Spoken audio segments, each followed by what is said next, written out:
àárọ̀ yìí ni mo rí message, so me really prepare for anything. Me prepare, mo send messages sáwọn dáàdì náà. But nǹkan tí mo mọ̀ nípa àwọn nǹkan tí wọ́n sọ, àjọ máa dialogue náà ni nǹkan tẹ́yìn náà bá mọ̀ nípa. Because me really ṣe research ara at all lórí anything. Àárọ̀ yìí ni mo tó ṣe rí. Coronavirus, kí ni nǹkan tí a mọ̀ nípa ẹ̀? The only thing tí mo lè sọ nípa ẹ̀ at the moment ni pé it's very contagious.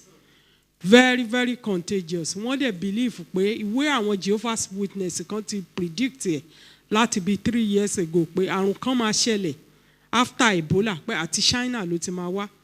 Ìdí dẹ̀ ni pé ara ẹranko ni wọ́n ti kó. Torí pé ní China kò sí nǹkan tó waste, wọ́n ń jẹ aáyán, wọ́n ń jẹ aláǹgbá, kò sí ẹran tó waste pé ara bat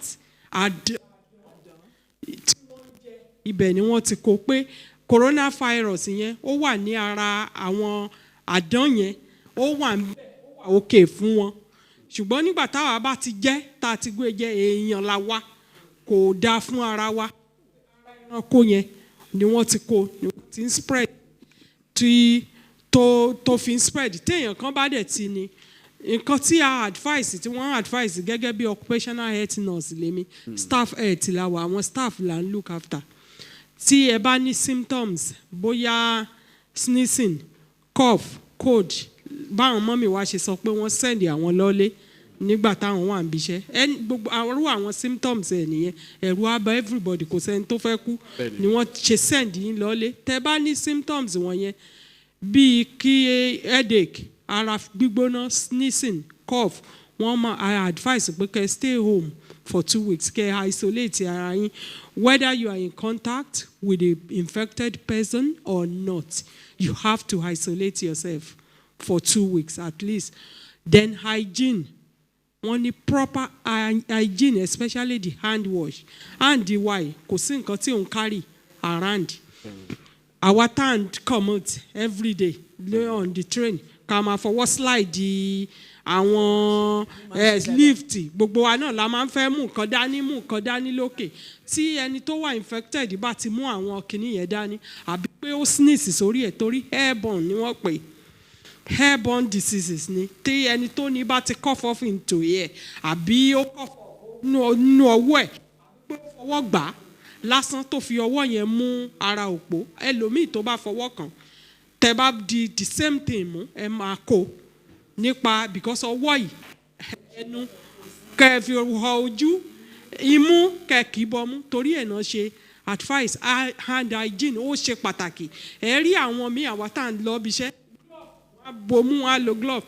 Wọ́n ní really sọ pé mask kò really help, but idea tèmi o tẹnitẹ́rù bá ń bà help la pé tó bá breathe ẹ̀ sí mú kọ́ ẹ ní nǹkan hair droplet ẹ wá ní mask o kò ṣe kínní kò help. Èmi ò blame àwọn tó ń lo mask because airborne lẹ pé tó bá sneeze ẹ̀ síta tẹ̀mí gbé sí mú kọ́. So èmi gan fúnra mi mo lè lo mask, ó wà nínú báàgì mi ń bẹ̀ yẹn, àti gloves. So torí àwa tá a máa ń di nǹkan mú kò sí nǹkan tó ní ká kó bá wẹ jẹ́ tá a bá lo glove ní ọwọ́ tá a wà. Wọ́n dẹ̀ ní ká avoid ibi térò bá pọ̀ sí. Kódà church wọ́n ní ká má wà níbi tí wọ́n sọ dé pé ká má wà sí church ibi tí crowd bá wà. Meeting tí wọ́n ṣe ní last week ní ọ̀sẹ̀ tó sì kọjá ń bí iṣẹ́ wa, wọ́n ní unfortunately gbogbo wa la máa ní. Wọ́n ní tá bá wá ní a máa develop immunity tá bá get over it.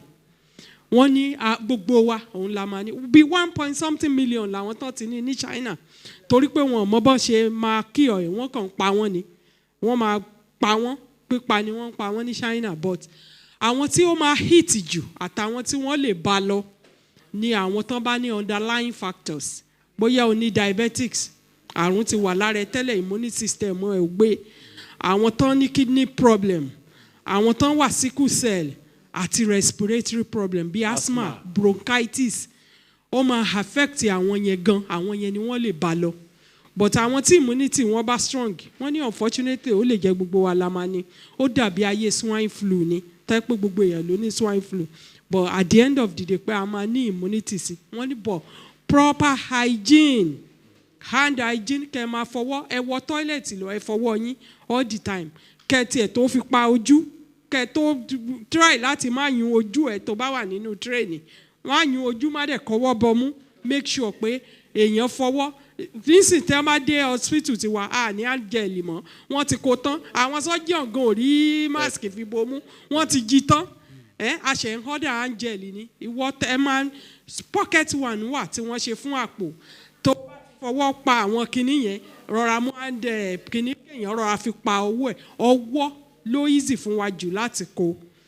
And in addition to coronavirus, one kan tí ìfẹ́ broadcast ẹ̀ ni o, there is another outbreak of mumps because nearly every week làwa máa ń receive information láti Public Health England tán ti declare by laboratory test mumps and measles òun náà ṣì wà ìyẹn náà ṣì ń go round the circle wọn fẹ́ broadcast ìyẹn kán má scare àwọn èèyàn bọ̀ àwọn adult rẹpẹtẹ wọn àti ń dá wọn dúró níbi iṣẹ́ àti ń isolate wọn tí wọ́n ti ń gbé gẹ̀gẹ̀ yẹn wá sí ọrùn so outbreak yẹn náà wà ńlẹ̀ ẹ jẹ́ ká wà ìyẹn náà dẹ̀ tún wà contagious airborne lòun náà ẹ jẹ́ ká wà àwọn nǹkan wọ̀nyí àwọn nǹkan wọ̀nyí tí a bá wà ní public places ọwọ́ and hygiene ó ṣe pàtàkì tó o bá fẹ́ lo glove wọn mú yàn sí tó o bá ní mask irú èmi máa lò ó wọ́n ní kò ṣiṣẹ́ ṣùgbọ́n èmi ò believe because anything tẹ́ ẹ pè ní airborne mo lè breathe ẹ̀ sí mú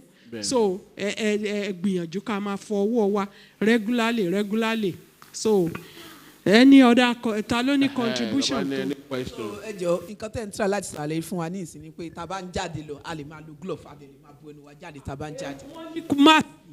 tí wọ́n sọ ní pé tẹ́ bá wo gbogbo àwọn nǹkan tí wọ́n sọ wọ́n ní mask yẹn kò really help àwọn tí wọ́n bá ti ní already ni wọ́n lè fi mask bomú so that tán bá kán máa sìn síta kán máa sìn sí ẹlòmíì lára but ẹlòmíì lè ní tí ó mọ̀ pé òun ti ní kán tó torí wọ́n sọ pé ó máa ń pẹ́ at least ó lè ti wà lára 2 weeks kẹ́ tó ṣe máa rí symptoms so irú ọ̀gbẹ́ni kan tí wọ́n sọ ní last week nínú tán sọ ọ̀rọ̀ ẹ̀ nínú metro tí mo kà nínú metro ní Japan àwọn parents ẹ̀ ni wọ́n dẹ̀ ti test òun náà ti test positive but kò tí ì ní symptoms kankan tó wá ń jáde lọ káàkiri lọ sí gbogbo pop lọ síbi tán ti ń mutí unfortunately kí ẹni tó sọ fún pé àwọn náà ti ní ṣùgbọ́n òun ò ní symptoms kí yẹn tó report ó ti spread yẹ káàkiri lọ fáwọn èèyàn irú yẹn tó bá ẹni tó wà lẹ́gbẹ̀ẹ́ èèyàn méjì àti staff ńgbà tán test gbogbo ibi tó lọ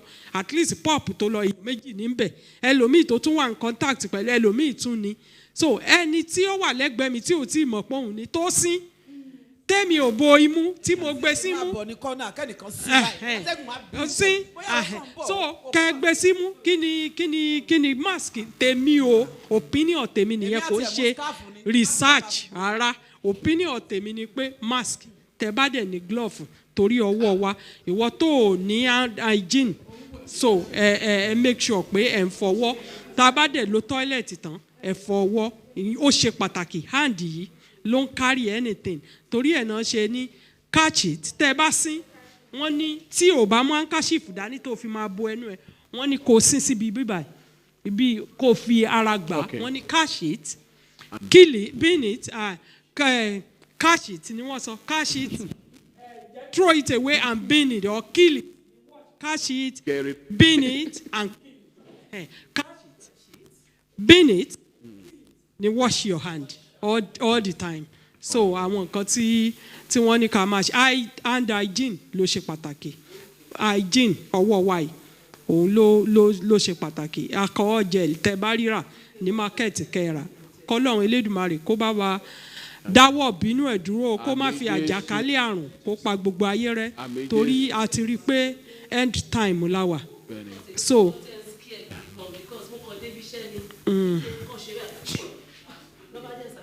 wọ́n máa lè sí ní public kò tí ẹ̀ yẹ kẹ́ ẹ lọ ilé ló yẹ kẹ́ ẹ wà ilé ló yẹ kẹ́ ẹ wà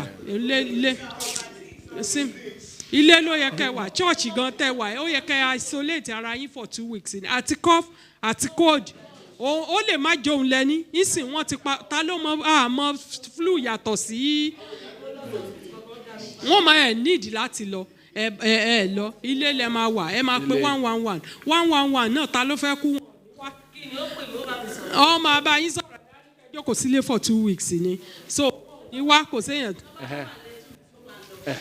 Because symptoms tán bá wà nílé 2 weeks at least symptoms yẹn á disappear instead kí wọ́n máa spread ẹ̀ káàkiri àwọn gan lè tètè gbádùn so kán wà nílé kán isolate ara wọn for 2 weeks ni so which is for your own safety and for the safeties of others as well òun ni church tẹ wà kò yẹ kẹ́ wá. Wọ́n ti papọ̀ ẹ̀ mọ́ gbogbo wọ́n ti yí gbogbo ẹ̀. Ẹ jọ̀ọ́ máa ń gbà tó sọ pé kí wọ́n isolate ara wọn ní ẹni kí wọ́n isolate ara wọn sí. Ṣé wọ́n sọ fún wọn ṣe bí nǹkan tán máa sọ fún yín nìyẹn pé kẹ́ wà ń lé for 2 weeks.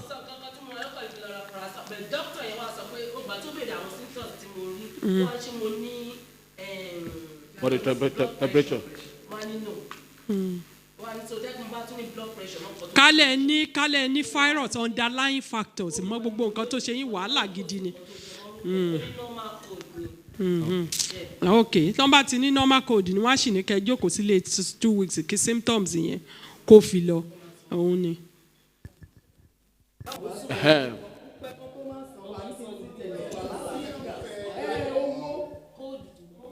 Last week is àti Yaseriki Yaseriki ńlá.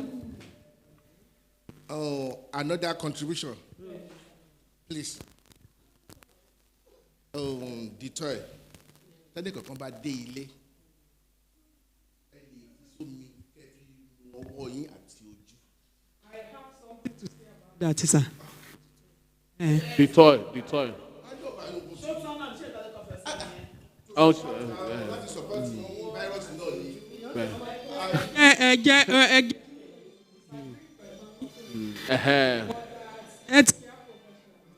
Ẹ jẹ́ ká mọ̀ bá ṣe máa lo dìtọ́ ṣe mọ̀ yìí pé nígbà tí ẹni tó bá wà níbí nígbà tí mo sọ ọ̀rọ̀ nípa bacteria tó wà ní ara mo sọ pé bacteria mo tún mention bí last week brother Amayo àwọn kan wà tó ń ṣe ara lóore a máa ń pè ní commensal bacteria is meant to be in your skin or is meant to be there ó máa ń ṣe ara wa lóore a dẹ̀ ní pathogenic bacteria which is àwọn harmful bacteria tí ò dáa commensal bacteria ó dáa níbẹ̀ ṣùgbọ́n fi àwọn nǹkan bí ìtọ̀ yẹn tí commensal bacteria bá wà ó ṣe ara lóore is meant to be there kò pa wá lára ó dáa fún skin wa ó dáa fún ìgbé ayé wa ṣùgbọ́n tẹ́ ẹ bá ti ń hàmù ẹ̀ pẹ̀lú àwọn antibacteria unnecessarily tí ò sí pathogenic tí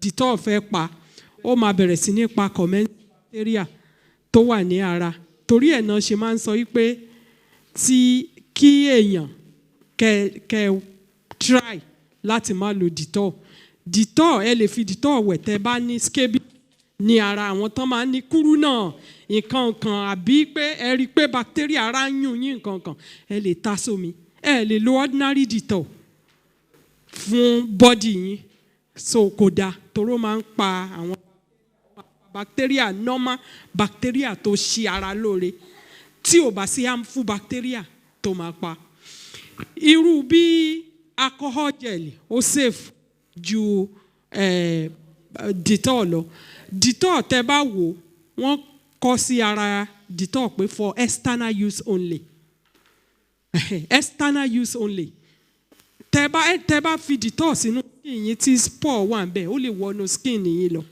for external use only ni tẹ́ bá dẹ̀ máa lò ẹ lè ta sómi kéèyàn fi wẹ̀ ṣùgbọ́n kò wá ń ṣe nǹkan tẹ́ máa fi wẹ̀ lójoojúmọ́ occasionally tẹ́ bá feel pé ẹ ti wà exposed bacteria àbí pé ẹ fi anything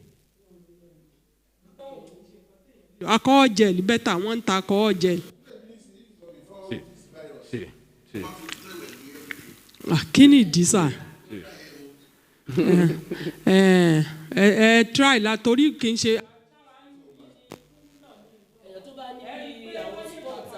Yànnà tí èèyàn bá níbi rabies kúrú náà nǹkan kan náà máa ń bu tọ́ sómi wẹ̀ fún fi ń wẹ̀ wá ṣe gbogbo ẹ̀.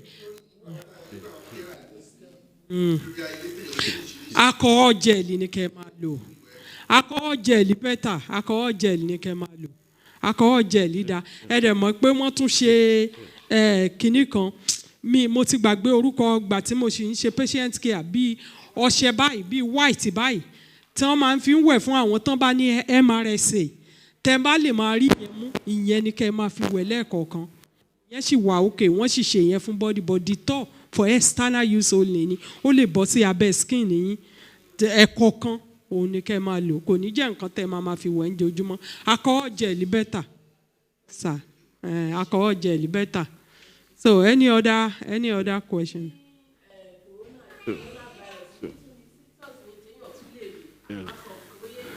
Sneeze, cold, shortness of breath, difficult in breathing.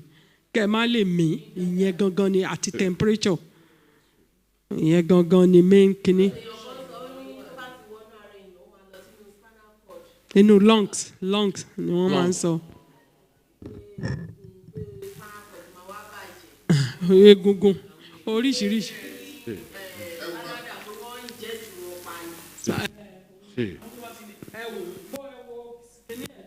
Inú lungs ni kò ní anything ṣe pẹ̀lú spinal cord lungs ni torí ẹ̀ náà ṣe ní àwọn spray asthma COPD àti àwọn underlying factors àwọn ni ó likely kó jẹ́ gbogbo wa la máa ní àtàwọn tán ní high blood pressure underlying factors àwọn yẹn ni tán bá take ara wọn irú ó lè hit wọn hard more than ẹni tí immune system ẹ̀ tó wà okay tí ò ní problem kankan. Normally náà ẹni àìsàn tó bá wà àwọn tán bá ní high blood pressure ó máa ń hit wọn mọ́ torí ẹ̀ ni wọ́n ṣe béèrè lọ́wọ́ yín pé ṣé ẹ ní high blood pressure kálẹ̀ ẹ ní high blood pressure ni wọ́n á mọ bí wọ́n ṣe máa wọ protective àti gbogbo ẹ̀ tí wọ́n á wá bá yín nílé tí wọ́n á há àṣẹ torí ẹ̀mí èèyàn jọ wọ́n lójú nílùú ìjù kíní lọ ọ̀gbà tẹ́ẹ̀tì tí ò ti sí underlying ni wọ́n ṣe ní kẹ́ ẹ má wọ̀rí kan fìfì yín lẹ̀. Wọ́n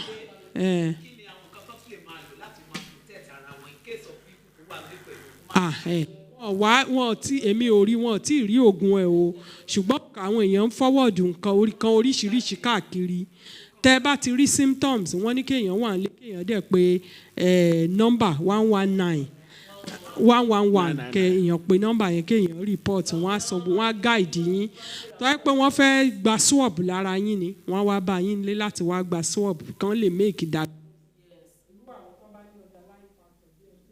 High blood pressure.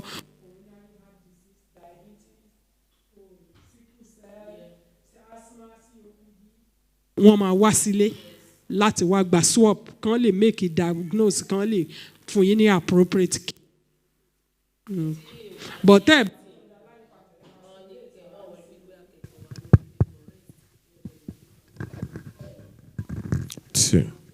water. Kóòdù yàtọ̀ irú tí wọ́n ń sìn kóòdù làwọn ní.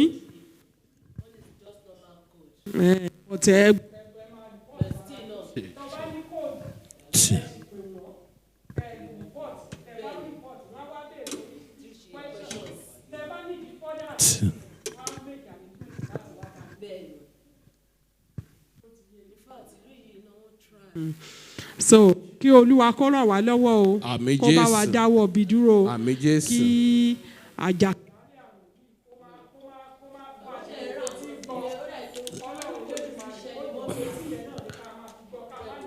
Àmín o Jésù. Àmín Jésù.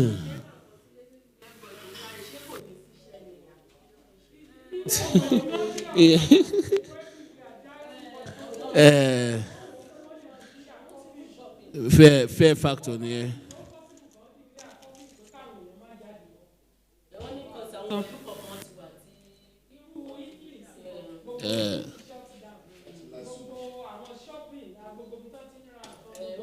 No, this shut up.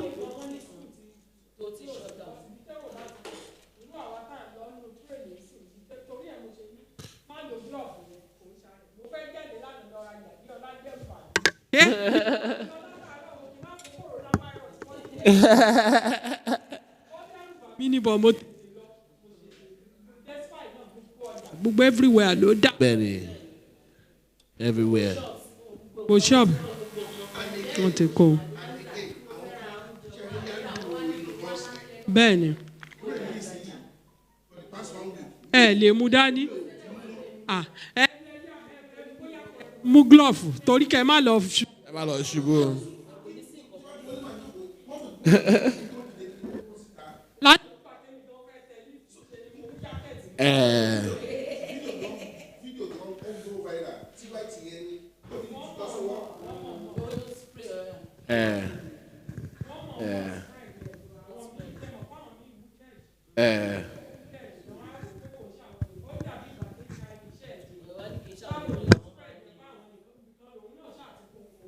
Bẹ́ẹ̀ni. Kí ẹ wà careful.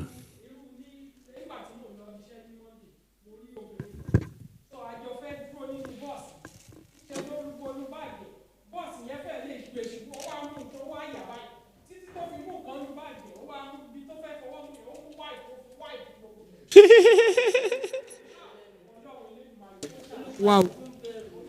Bẹ́ẹ̀ni. Ara ẹni. Àìmọye tó ti pa. Àìmọye tó ti pa. Million ló ti kú ní China. Tí wọ́n dẹ̀ ń pa wọ́n China torí wọn ò mọ treatment wọn ò mọ bó ṣe máa treat ẹ̀. Age. Bíbẹ̀ báyìí. Already. Bíbẹ̀ báyìí. Kú lọ rẹpẹtẹ ní Italy. Bẹ́ẹ̀ni.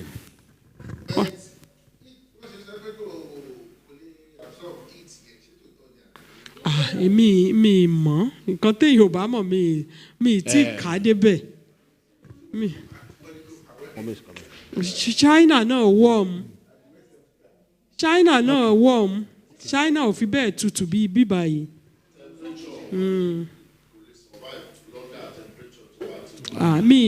Mi ṣe research débẹ̀ to be honest. Bẹ́ẹ̀ni. Okay, mi ṣe.